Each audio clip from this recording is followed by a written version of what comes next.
Thank you very much. I know this is the conclusion of 3 days of fruitful and constructive dialogue on oceans and the building of a new framework for maritime prosperity. I've just been leafing through the booklet, and it's astonishing the range of topics you've covered: conservation to climate change to humanitarian assistance and infrastructure. But in my avatar and my costume as the local member of parliament, allow me nonetheless belatedly to welcome you, not only to the city of Thiruvananthapuram, but to my home state of Kerala. This is a land of 44 rivers, a region whose very history and heritage have been influenced, if not shaped, by the seas and by the world of opportunity, economic as well as cultural and political, that international waters and commerce have brought with it over centuries from time immemorial in Kerala. If we are gathered here to discuss the future of the oceans and our seas, we must remember that Kerala was integral to its past. As someone once said, the history of the world is written in the history of the seas, and this is certainly true of Kerala. The Book of Kings in the Old Testament refers to King Solomon's flourishing trade with Kerala, importing gold, silver, ivory, and much more. Cleopatra sent her ships to this land, so much so that upon her defeat in the Battle of Actium, it was to this coast that she planned to escape and seek refuge. If she'd made it, what a wonderful change to our history it would have been. Our links extended east too. In the 6th century, a Keralite led the embassy to China, while in the 14th century, when the Moroccan traveler Ibn Battuta came here, he discovered in one port alone 12,000 Chinese merchants and soldiers in Kerala. Arabs, Jews, and Christians were all embraced by the state, enriching the land not only with culture, ideas, and a world of experience, but also leading trade and commerce across the seas. It's no surprise then that the oceans remain even today a source of livelihood and economic sustenance globally for over 3 billion people. They are a potential market of 3 trillion, directly or indirectly employing some 200 million. There is great opportunity in the oceans, but precisely for this very reason, the challenges we face are also grave. And while we concern ourselves with sustainability and conservation, we cannot turn our eyes away from the very fact that in India today, millions of people depend on coastal biodiversity one way or another, and that some of these are amongst the most vulnerable communities in the country. Their future must be part of the discussions, any discussions on the future of the oceans. Take, for instance, the fishermen of Kerala. Fishing is the primary activity, engaging 800,000 poor fisherfolk from 222 fishing villages in this state, for whom open access fishing is critical to their everyday survival.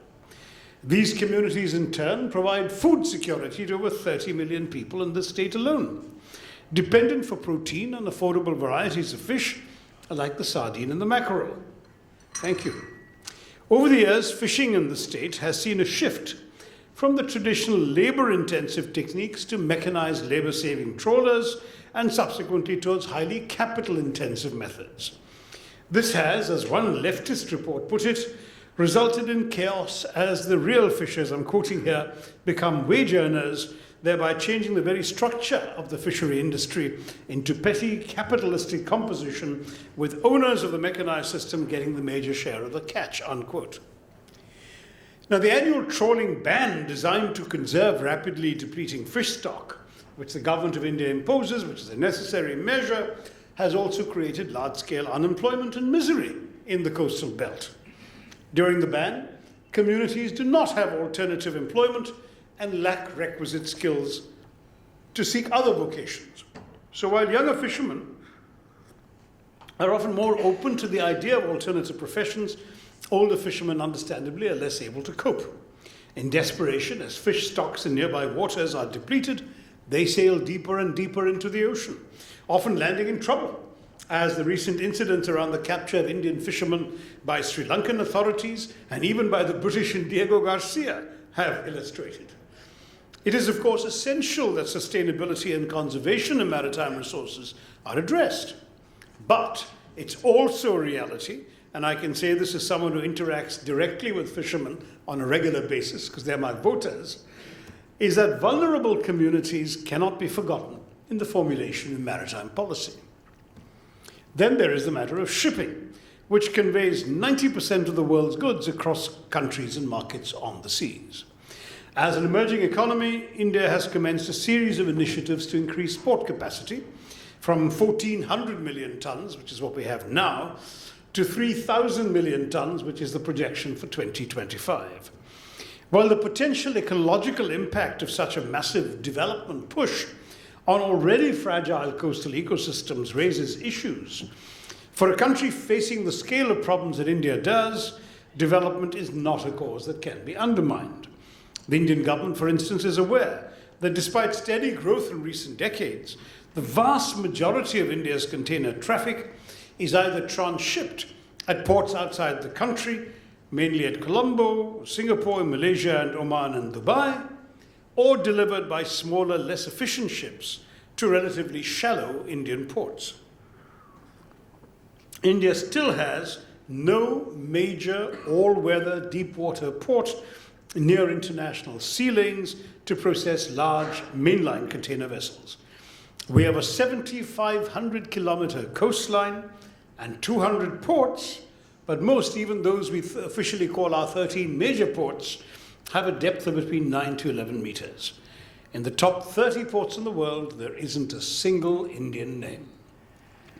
Some of this has been the result of our own lack of vision, as obsolete cabotage rules, for example, demonstrate with their rigid regulation of transshipment. Under existing laws, whether it's an Indian merchant moving goods from one port to another in the country, or an international container headed for another Indian port, these can only be done under the Indian flag. Preference is always given to Indian flag ships over cargo and foreign ships, and these latter are allowed only when no Indian vessel might be available. It's no surprise then that Colombo in Sri Lanka transships more Indian goods than all of India's own ports combined. In 2014-15, 50% of all of India's foreign transshipment came through Colombo. Indeed, according to our own shipping ministry figures, the volume of goods moving through Colombo nearly doubled from 625,000 20-foot equivalent units, TEUs, in 2013-14 to almost 1.2 million TEUs in 2014-15. Now, this, of course, accounts also for about 45% of Colombo's overall port traffic. And there are serious geopolitical implications. For example, India prohibits Chinese firms from investing in our ports. I gather Prime Minister Modi has lifted that or is lifting that restriction. But in effect, it condones a transshipment of the lion's share of our cargo via a Chinese-operated port in Colombo. In effect, our economy helps pay for ports abroad, while our exports remain uncompetitive and our imports are expensive. The Indian economy will remain less competitive compared to those of China, Singapore, and Malaysia until we have a domestic deep-water transshipment terminal. That's one of the reasons I offered the most pragmatic and immediate answer to this from this vantage point, and that is a place called Viഴിņam, which is a port development project right here, just about a few kilometers south of where we're meeting. Viഴിņam's geographical location is uniquely close to shipping routes between Asia and Europe. The key Suez-Malacca shipping lane runs 10 nautical miles away, much closer than to any other Indian port, for instance, and as close as Colombo. And with changing technology, ships over 18,000 TEUs, which are, I'm told, I'm not an expert, but I'm told those are the future of sea cargo because they involve lower costs per container shipped. But bigger ships require bigger ports. And typically a vessel greater than 10,000 TEUs in size requires water depth greater than 14 meters, which we can't offer anywhere else in India. And that's artificially created through costly dredging in most transshipment hubs around the globe. Viഴിņam, on the other hand, has a natural, undredged draft of 24 meters, perfect for all conceivable mother vessels. Ships of 20,000 TEU or more can easily berth there from day one. Now, since Viഴിņam is being built from scratch, it has the ability to deploy best-in-class equipment and could handle the largest ships in the world as efficiently as Singapore, Hong Kong, or Rotterdam for decades to come, not to speak of ensuring that standards of stability and conservation are also met. The Vizhinjam IC is an integrated maritime logistical confluence featuring a dry dock with the capacity to handle large vessels, an ancillary major port, a center for ship design to manufacture commercial ships, and an academy to develop all the professional skills necessary to support such an integrated maritime hub. A project like this would not only develop significant forward and backward linkages, but would also address commercial security and other long-term questions of ecological sustainability. Now, obviously, there are challenges of port traffic management, non-uniform tariff structure here, issues of connectivity to the hinterland, not to speak of India's perennially delayed environmental clearances, but there's also nothing to suggest that these can't be addressed. To begin with, Vizhinjam is being developed in partnership with a private company, Adani Ports, on a design, build, finance, operate and transfer formula. The government last year also relaxed cabotage rules to some extent, allowing for the first time international heavyweights like Maersk to bring foreign flagged special category vessels into Indian waters. I also know from the Minister for Shipping that a total relaxation of cabotage regulations is also in contemplation, throwing open India's territorial waters and ports to commercial operations by major international shipping lines. These shifts in policy are also in keeping with India's long-term strategic interests.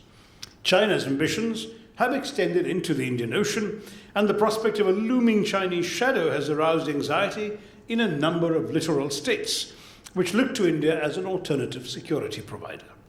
So far, India, which has long been better at projecting soft power in the region than in exercising hard power, has not always been up to the task, leading some observers to suggest that we are gradually being strangled by a string of pearls around our oceanic neck.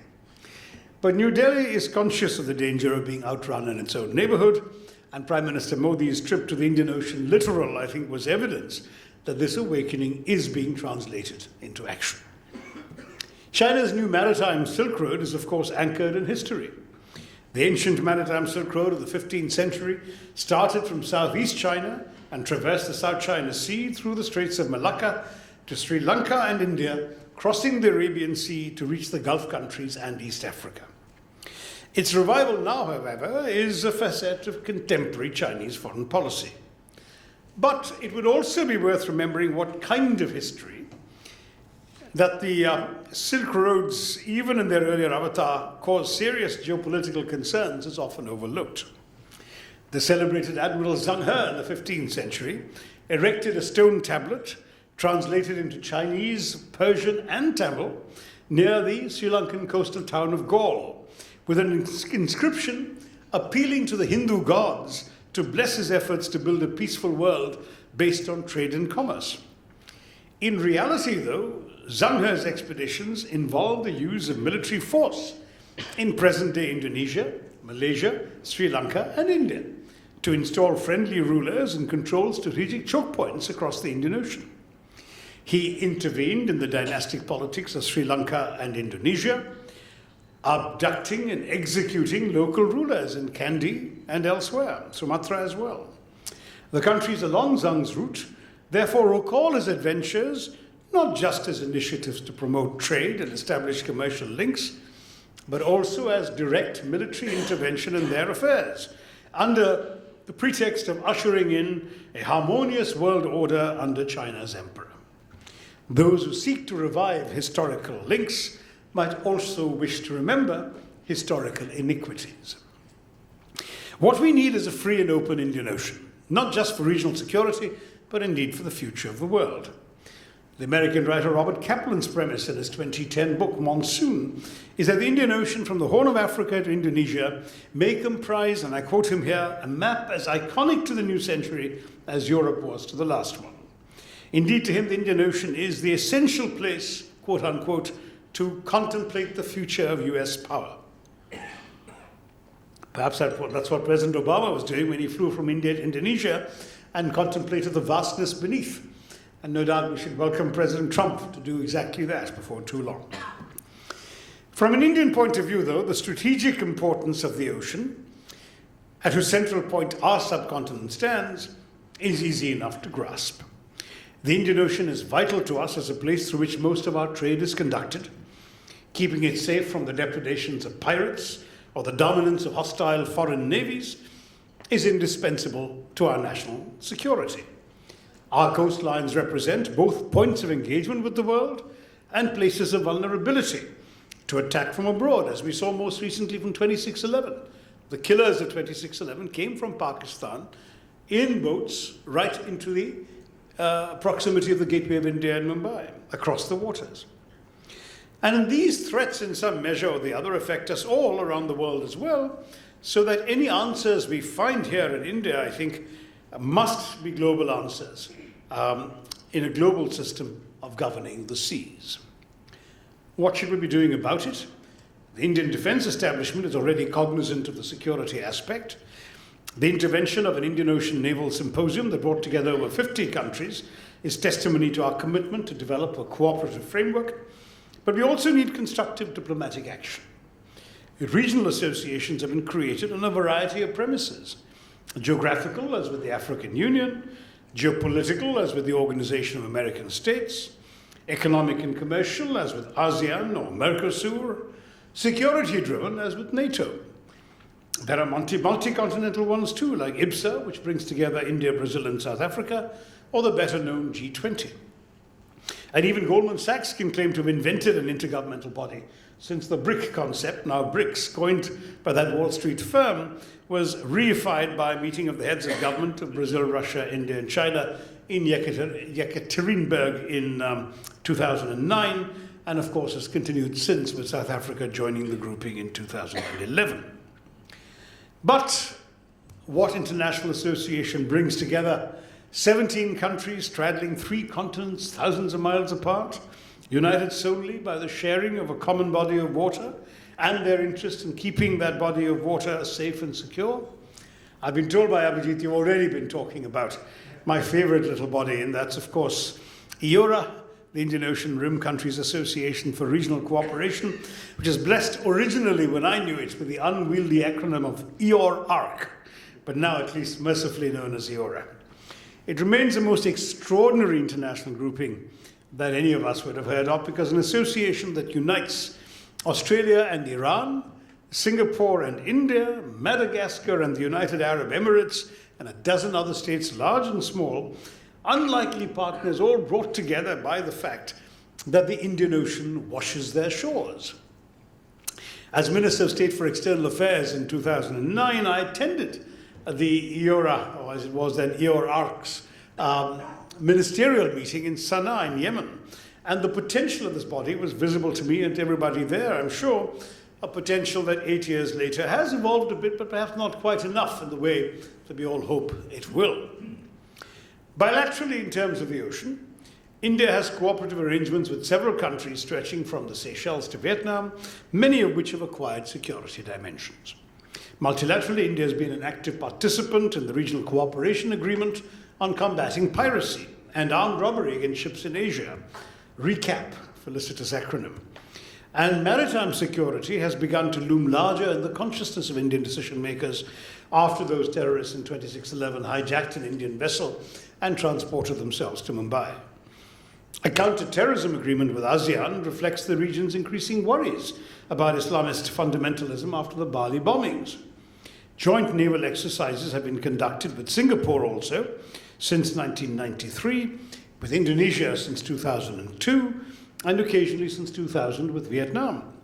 Other exercises have featured Malaysia, Thailand, and the Philippines. One joint exercise that involved India, the US, Singapore, Japan, and Australia set the alarm bells ringing in Beijing and prompted a nervous New Delhi to pull the plug on any repeat. Now there's the smaller annual Malabar exercise with just the US, India, and Japan, and reports are that Australia is again seeking entry into this trilateral fold. But it's fair to say there's nothing quite like EORA in the annals of global diplomacy.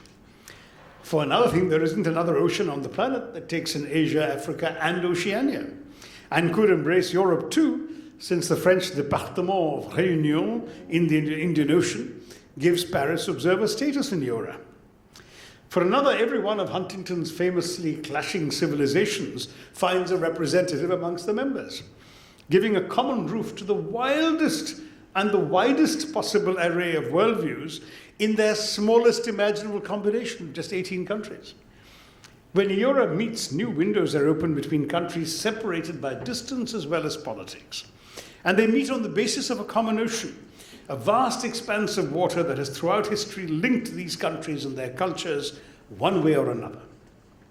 Malaysians talk to Mauritians, Arabs talk to Australians, South Africans with Sri Lankans, Iranians with Indonesians. The Indian Ocean serves as both a sea separating them and a bridge linking them together.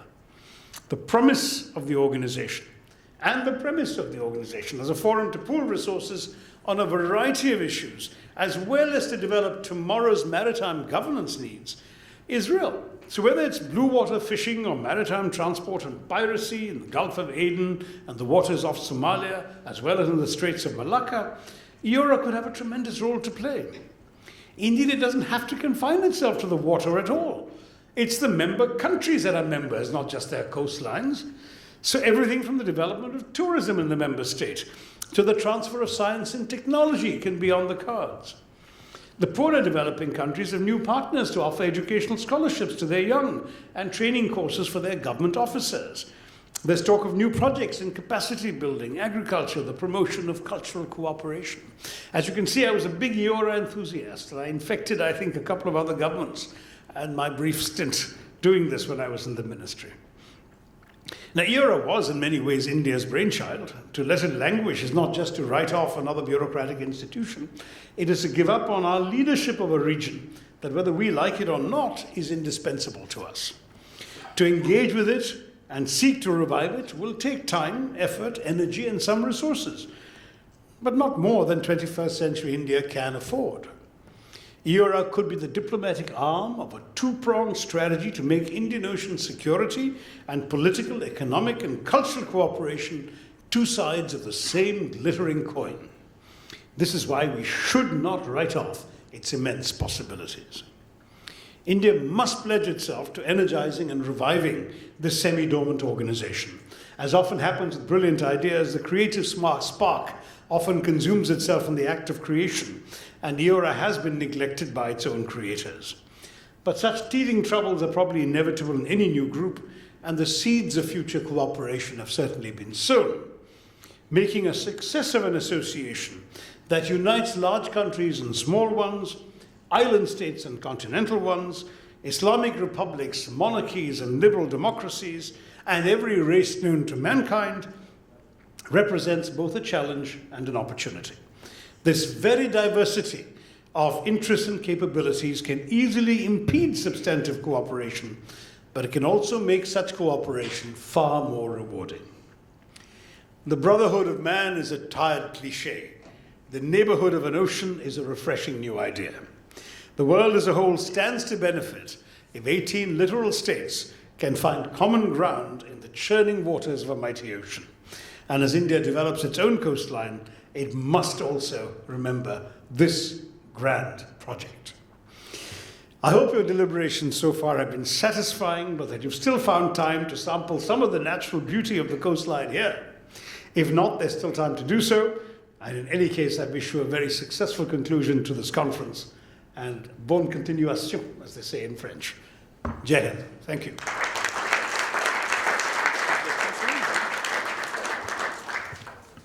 Thank you, sir. Thank you. That was just the most wide-ranging, in-depth analysis, assessment of the Indian Ocean that I've heard. I've been in the business of maritime security for a long time, but I have to say that it's hard to hear something like this. This is a combination of prose and poetry that is just so compelling. But we will open up the floor for some questions. Or comments. For comments and questions, about 10 minutes, and after that then we will bring the conference to a close. But the floor is now open for questions and comments.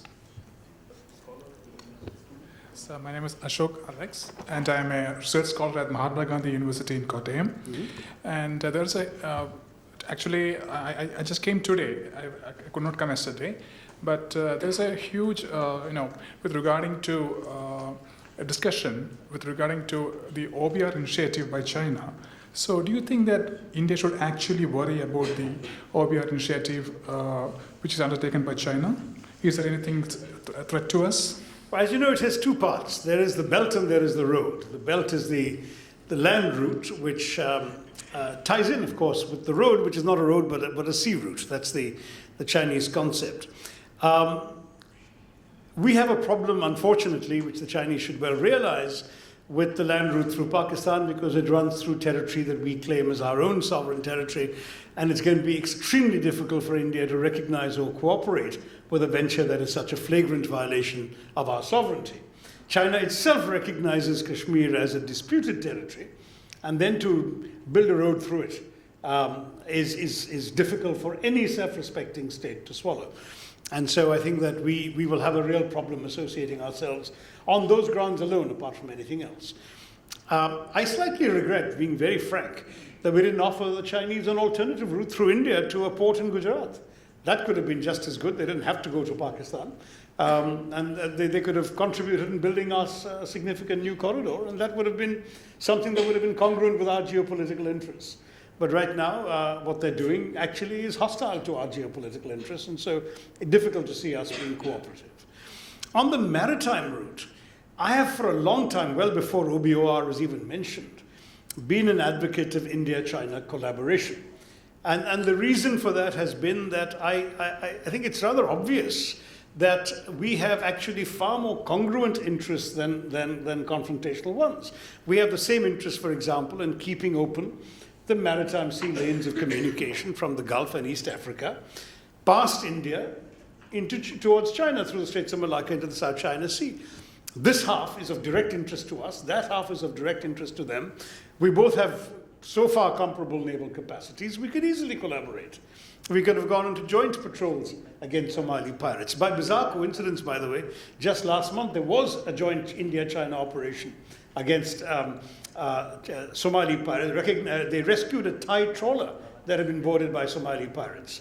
And it was amazing, sort of, Indian and Chinese ships and helicopters converging off the coast of Somalia to deal with this. But we haven't done that too often. We should, in my view, do it more often, because there is a shared interest. But unfortunately, strategically, people have tended to see the two countries' interests as being incompatible. The whole string of pearls theory rests on the presumption that what China would want to do is strangle us rather than help us breathe more easily. And though I don't buy that particular theory, it speaks to the mindset within, or the prism within which all this is seen. So I think that on the maritime route, I am a little more open, but I don't think there's a lot of interest in the Indian government in collaborating, partly because of the unhappiness about the land route, and partly because, of course, the land route ties into the sea route. The idea is that the Chinese goods will come to the port of Gwadar in Pakistani Balochistan and then have access to the Gulf and so on. And indeed, in some ways, China's interest is in order to have to reduce the amount of dependence on the maritime route past India and into the Straits of Malacca. The Straits of Malacca is a very narrow choke point. On a couple of occasions, Chinese ships have been boarded by brigands, just pirates. I mean, local, Indonesian islanders who've sort of hopped on. And I'm talking some years ago, but they know that it's not that difficult to do it there. And so I would say that given all of that, we seem to be heading towards a logic of incompatible interests on this one. And therefore, I don't see any great likelihood of immediate collaboration. But if I were in the government of India, I'd still keep my mind open to the prospect of maritime collaboration, while on grounds of principle resisting collaboration with the Chinese-Pakistani economic corridor. Yuan. Hello, Mr. Tharoor. It's very good to see you again. I met you many years ago in Geneva when you were still at the United Nations, which I thought was your favorite organization. And I'm very glad to know that. I've just come from addressing a gathering on the UN, so my enthusiasm can be replicated. Right. But a few years ago also I met you in New York when I was working for the World Bank. So I'm very happy to see that you're still very vif, comme on dit en français, toujours très vif, very... And where are you now? Well, I'm here right now, I think. But no, I'm in Geneva. I'm still back. I went back to Geneva. But I wanted to ask you a little bit more about where you think, in view of all these political complexities that are happening, whether it be a rise of nationalism globally, what kind of lessons India and China would have to share with their rich past of tolerance, rich past of unity to other countries. I'm from Mauritius. I'm very concerned that the Indian Ocean is being depleted every day of its natural resources. I'm also very concerned that maybe somewhere, somehow, big emerging powers would pull out of the climate agreements. So I'd be very curious to know what you think, because I just read also the History of Homo Sapiens by Yuval Harari. It seems to me, at least, but maybe correct me if I'm wrong, that Mr. Hongze was not such a bad guy after all. Depends on whether you were the receiving end of his soldiers' attentions, I suppose. But no, I think certainly his initiative in exploring the world was astonishing. But coming back to the thrust of your question, nationalism is on the rise, you're quite right. And that combined with the rise of the strongman nationalist, which seems to be a phenomenon of our times, whether it's Mr. Trump, Mr. Erdogan, Mr. Orban in Hungary, Mr. Putin in Russia, indeed Mr. Xi in China and Mr. Modi in India, they all seem to represent a certain type of figure who would cater to national pride and nationalist self-assertion, while at the same time speaking to the idea of the strong ruler, the decisive, action-oriented figure at the helm of government. And that pattern is surprisingly widespread. Of course, it's not the only pattern available in the world today, but it's surprisingly widespread and more common at the moment than any other starkly visible trend in global leadership. But having said that, there is still a stark divide, because whereas you've got, with the Trump people, the Brexiteers, the Marine Le Pens, and so on, a desire to resist the rest of the world, a fairly overt xenophobia bordering on racism in many of these people's political platforms, resistance to immigration, resistance to foreigners, resentment of foreign trade, resentment of sending jobs outside, all of these things. With people like Xi, Modi, and Erdogan, you've got people who are domestically nationalist, but internationally globalist, because they actually feel that they want to be part of Davos man. They don't want to reject Davos man. They want to actually see globalization benefiting their economies. And so it's a curious paradox. Not all the nationalist strongmen have the same international agenda. And I would argue that there, India and China have the same vested interest in globalization and more foreign investment and more foreign trade, including with each other, and therein perhaps lies our salvation. As for climate change, I don't share your fears entirely. I think there is definitely fear that Mr. Trump and the US will no longer go through with whatever commitments they should have made and haven't yet properly made. But I think India and China, since the election of Mr. Trump, have reaffirmed their commitments in Paris.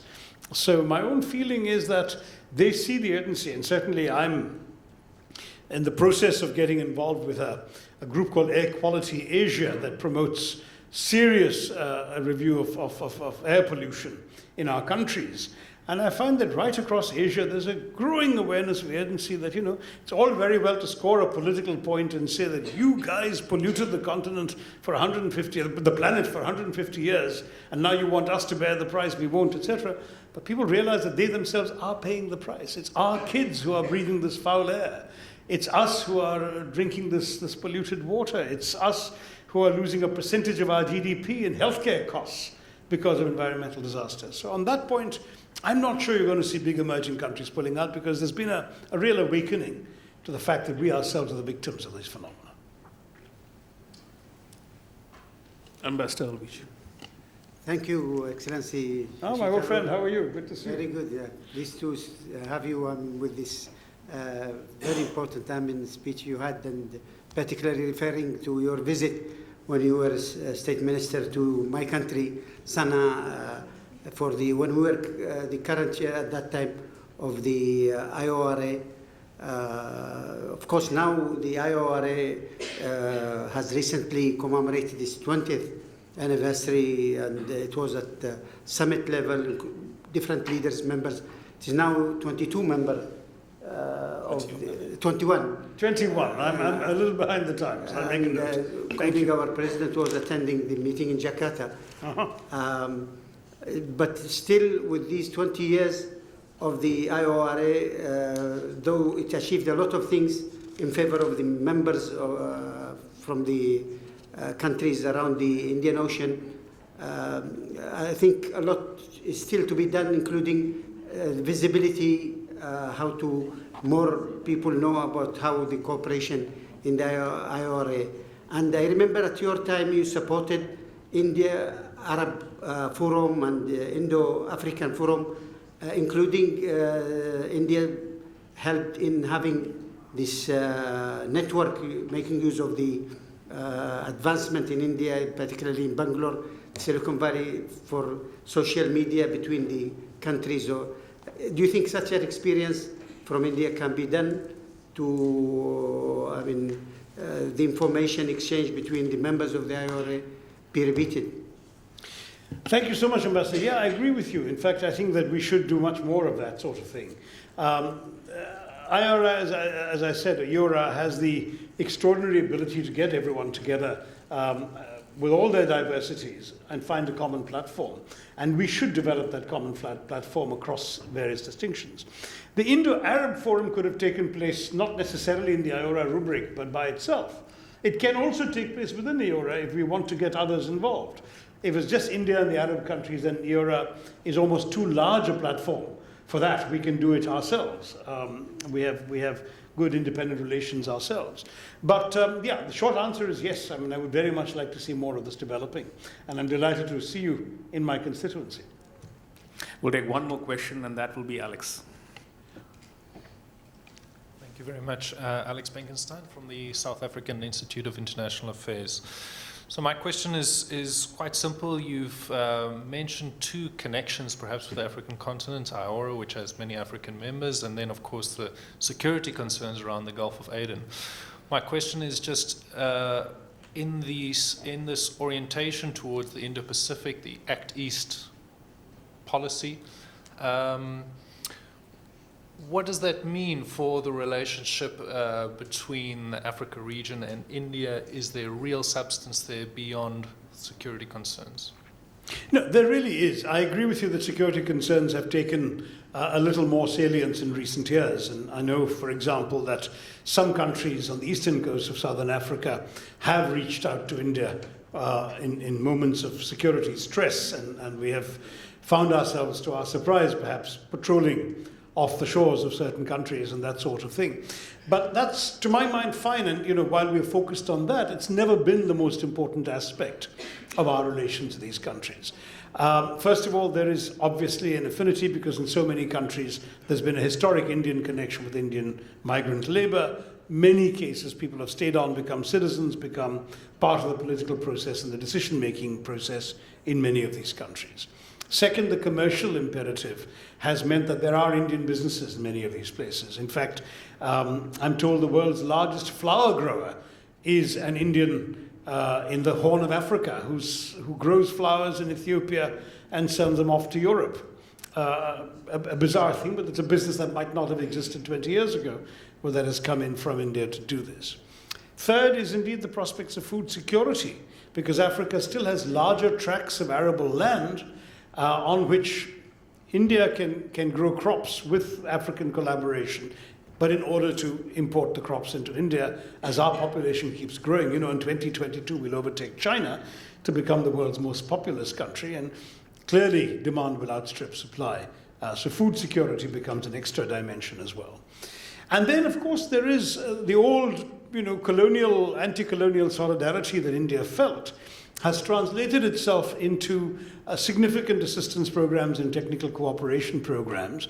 China dwarfs us in terms of their investable surpluses, but we do give significant loans at absurdly peppercorn rates of interest, 0.25% and so on, which doesn't even cover the cost of administering the loans. And the two India-Africa Forum summits have resulted, initially I would agree, in more ambitious pronouncements than tangible action. Some of the ambitious pronouncements are being realistically scaled back. For example, there was, as many of you know about this, a proposal to set up something like 55 joint Indian-African institutes, one in every capital practically. And it was always absurd.